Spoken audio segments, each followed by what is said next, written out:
ISTAT, I think, is a unique organization in that it's a place where competitors come together, fierce competitors in many cases, to talk collegially about issues of common interest to everyone that's involved in aviation. A lot of volunteers from the industry put in a lot of hard work to make this association what it is. When they started the foundation, I think it was $50,000 foundation. And now it's many, many, many times that. It's an organization that's run by industry people for industry people. Our goal as an association of members is to provide the highest quality and best value networking and educational experiences. It's a great opportunity for us to come together because even the fiercest competitors, at the end of the day, can be friends.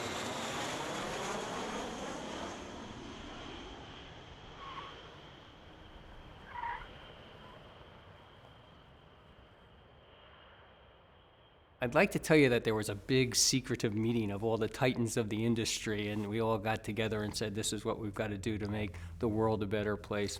That's not exactly what happened.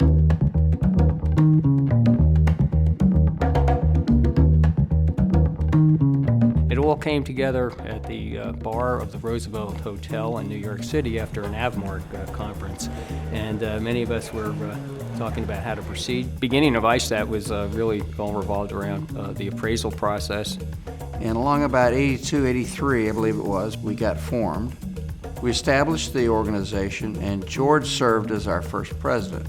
George Dutton was affectionately referred to as Bud Dutton, was his nickname. And then we decided we should have a conference. We had 25 or 30 people there. You could basically get everybody around a dinner table. We used to keep membership lists on index cards in somebody's apartment. President previous to me was Mike Platt, and he embarked on a strategic emphasis to grow internationally and emphasize the eye. It's a world market, it's a world business we were in, and we needed a society to match that. We decided to launch a European conference, and that was quite a venture. The first couple of European conferences were held in a lovely old medieval town called Saint-Paul-de-Vence. It was up in the hills overlooking Nice and the Mediterranean.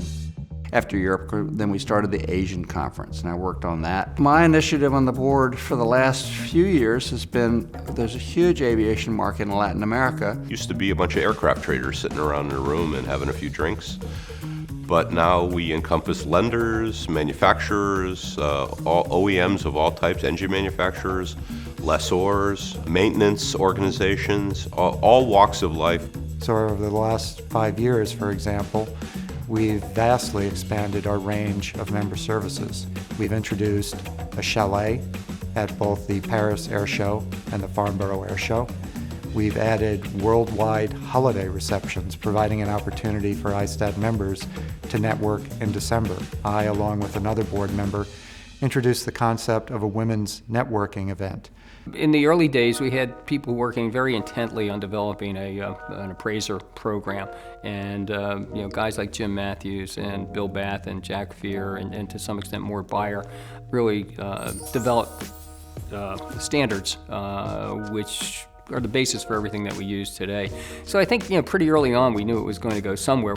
Yeah, there were 14 individuals who were the initial sort of, let's say, grandfathered roles of being appraisers. It's not just about putting a value on an aircraft. The appraisal program is something that is one of the foundational elements of this industry. The ISTAT appraisal program is a fundamental pillar of ISTAT. It's been around since the early 80s. We want to be the best international appraiser program in the world. And the investment that ISTAT is making in this program will make this the preeminent appraising program in the world.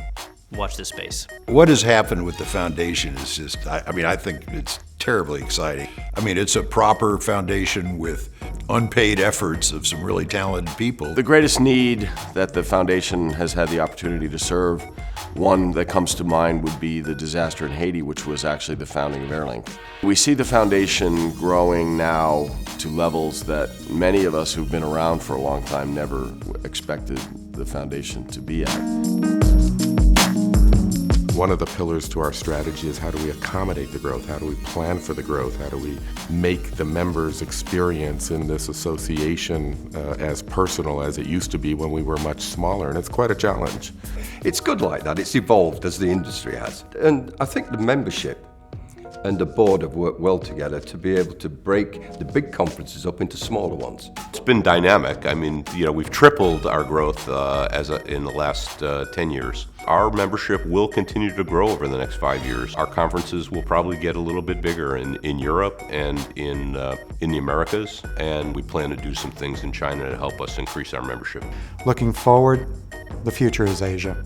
But every year it's grown through good times and bad times, and I think that will continue.